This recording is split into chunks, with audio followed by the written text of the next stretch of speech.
ପଞ୍ଚୁ ଜଣେ ଅବ୍ରସ ପାତ୍ର ଶିକ୍ଷକ ପାଖରେ କିଏ କ'ଣ ଶିକ୍ଷତା କରିଛନ୍ତି ଆଉ କ'ଣ ଦାଣ୍ଡରେ ଭିକାରୀ ହେଇଛନ୍ତି ଆମେ ବିଗତ ଦିନେ ଦେଖିଥିଲୁ।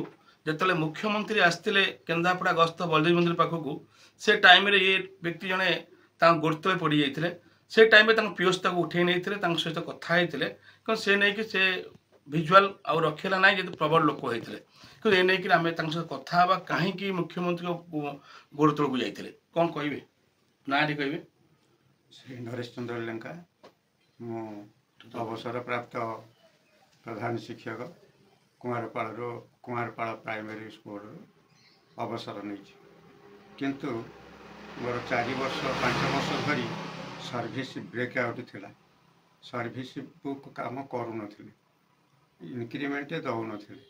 ଯେତେ ଯାହା କାକୁତି ମିନତି ହେଲେ ସୁଦ୍ଧା ସେ କର୍ଣ୍ଣପାତ କରୁନଥିଲେ। ତାପରେ ମୁଁ ବିଓଙ୍କୁ, ଡିଓଙ୍କୁ, କଲେକ୍ଟର ଗ୍ରିଭାନ୍ସରେ ବୋଧେ 5-6 ଥର ଯାଇଛି, 6 ମାସ ଖଣ୍ଡେ। ସେ ମଧ୍ୟ କିଛି କାମ କଲେ ନାହିଁ। ଶେଷରେ ମୁଁ ବାଧ୍ୟ ହୋଇ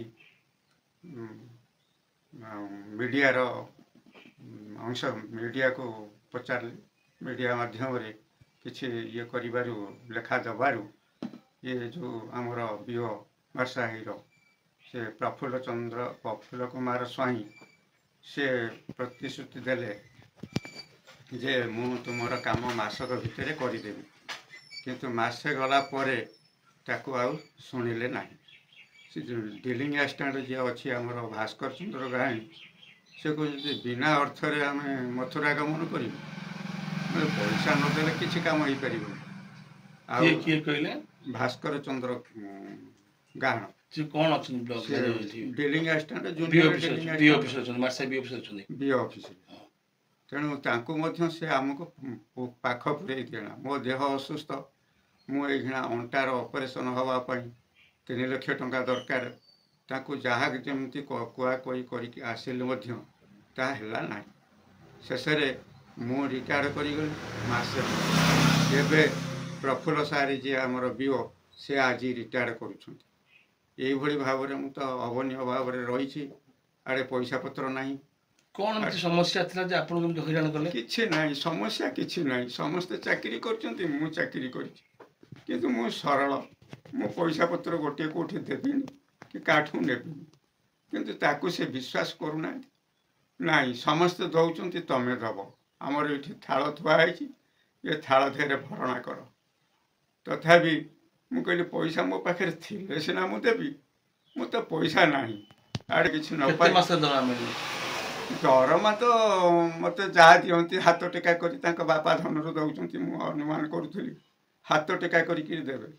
ମୋର ବିଲ୍ କଲେ ଆମର HRMC ପୋର୍ଟାଲରେ ଦେଖାଉଛି 51,100 ବେଶୀ, କିନ୍ତୁ ମୋର ହେବା କଥା 62,200।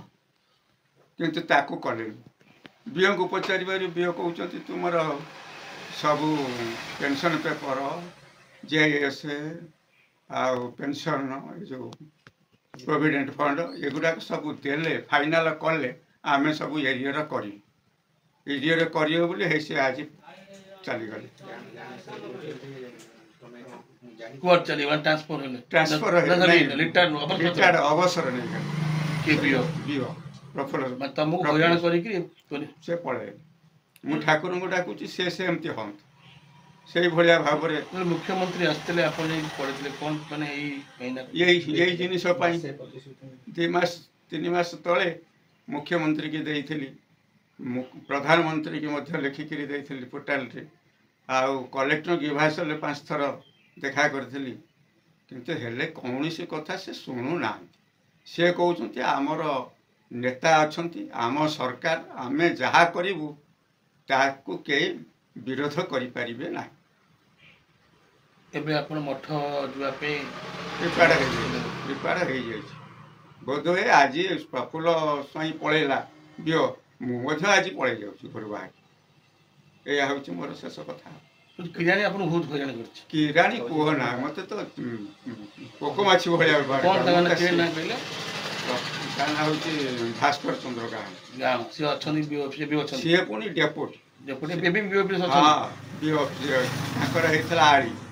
सी तांकर एठी डेपुटेशन रे काम करछन से जाउना आले ये भलिया कथा सीनियर अफिसर जी अछि केराणी ताकु सीधा सड़क शुणी पारे जहाँ कहले आपण भी शुणिले भी आपण आखि लुह बाहर एत वर्ष चाकरी कला परे भी आज बाहर आम कौ मठ को बाबा है जीवु घर संसार थी ये चाकरी करथिले किंतु रोगरे पीड़ित 3 लाख टका दरकार खर्च होगापी मार्साई बीओ आर किराणी किए जन अच्छा एभलिया व्यक्ति को हैरान कर तो जहाँ कहते आपण से शुणे आम कथा नहीं कि आम कहूँ जे सत्य जिनसा सत्य प्रकाश जिनस ये डीओ महेश जी अच्छा उपरशक्त जो पिला पढ़ाऊँ तुरंत एति दृष्टि दिंतु ये व्यक्ति केमती पैसा मिल से नहीं बाट करूँ जड़े खटी सी कहते पैसा पाइपर सरकारी गोटे कथार अच्छी